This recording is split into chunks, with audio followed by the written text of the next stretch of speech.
Good evening, everyone. I'm Courtney Watson, and I'm currently a member of the Howard County Council. I was formerly on the Board of Education, and I grew up in Howard County, graduated from our county schools, and am raising my 3 children in Howard County. They're all in college and graduate school now. And with first time, my husband and I are at home without any children. So it's a happy time and a little bit of a sad time at the same time.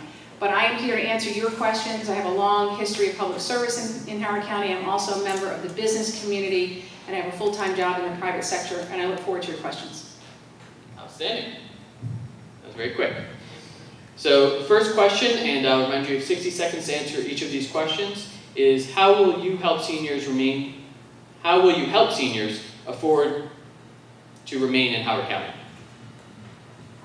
I worked this summer for many months with a group of senior service advocates and have created a platform to make Howard County the model community for successful aging. And it's a very long and detailed platform that is available on my website. But one of the things that we need to do for seniors is to make sure that we have affordable options for them to live. And we have provided, but it is not used very often, senior tax credits for those seniors who have reduced income. We have several different types of tax credits for seniors. But in addition to that, and when I say tax credit, I mean for their property taxes.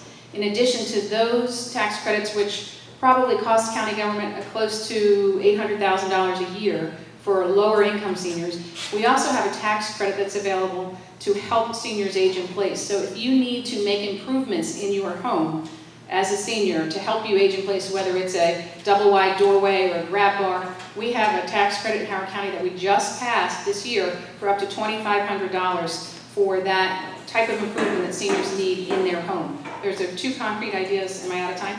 You are. Okay. That's quite right. Americans have weathered an extremely painful housing market over the last several years. What would you do to help them in the recovery?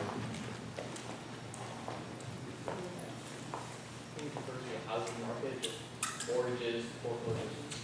Okay, so in Howard County, we have had some issues with foreclosed homes in some neighborhoods that are causing problems in the neighborhood, and we developed a strike team at Howard County government in order to help neighborhoods deal with properties that may be in distress. And that involves a member of the fire department, it involves the legal office, the Office of Law, to help us track down the ownership of the house and get the house in good shape so that the neighborhood doesn't have to deal with problems of vacant houses. So that's one thing we've done in county government.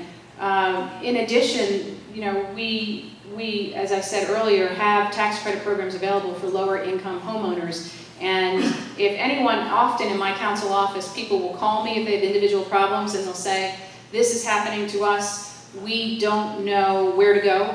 And we are able to connect residents with services in Howard County that can help them depending on their individual circumstances.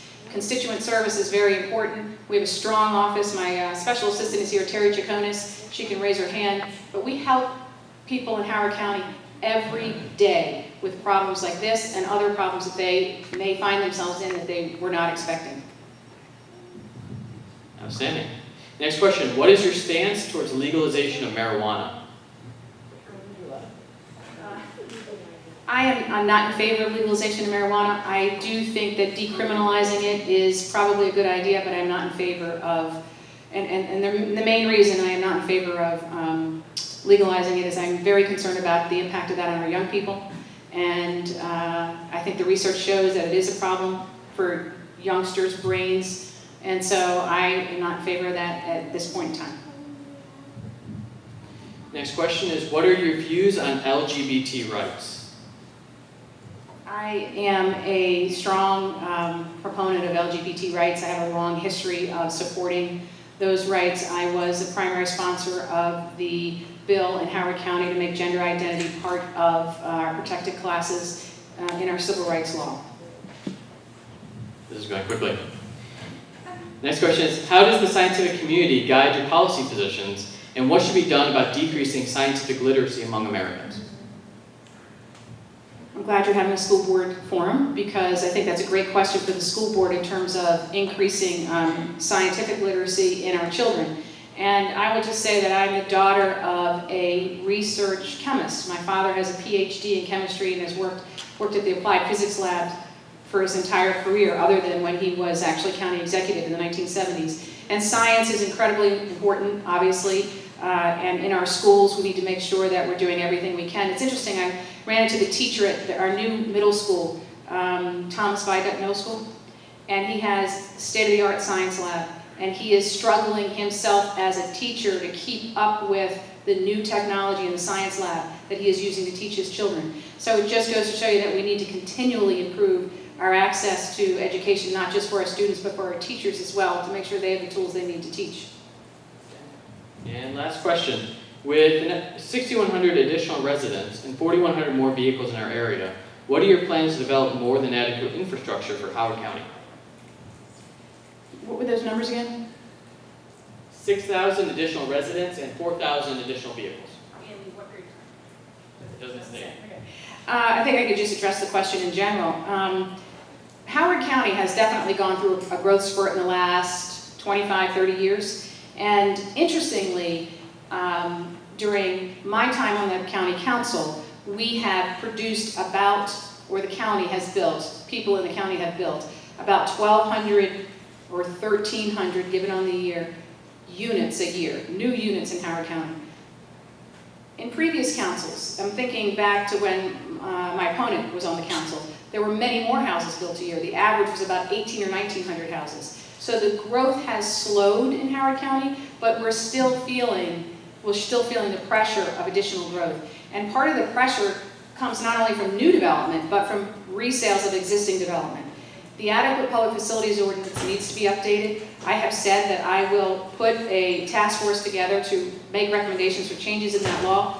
We need to consider the impact of resale homes as it generates more children in our schools, as well as new homes. We also need to look at our roads and make sure that the tests that we have for the adequate public facilities are still appropriate for today's development. And let me just say this too, that 10 years ago, we were building 62% of our new units, 62% of them were single-family homes. Today, that's 33%.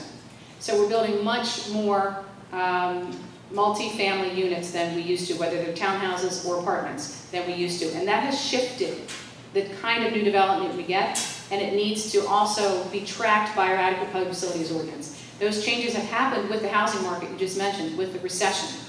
More people can afford in Howard County a townhouse or an apartment than can a single-family home, and that's changed the demographics of the housing market.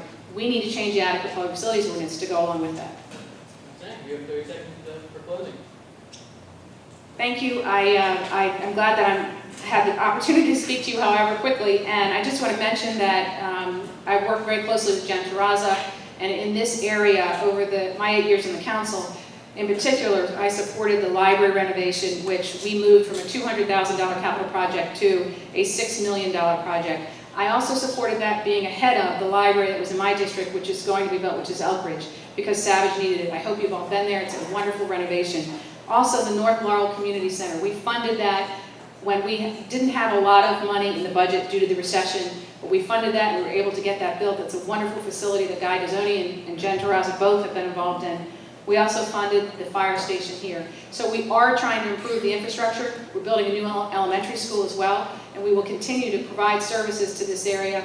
And lastly, I just want you to know that when I attended Appleton High School, I actually attended with people from North Laurel in Appleton High School back in the 1980s. And so I spent a lot of time in North Laurel with friends there. And I'm sure some of the places are still there, but I'm not going to mention them because then it would not look good.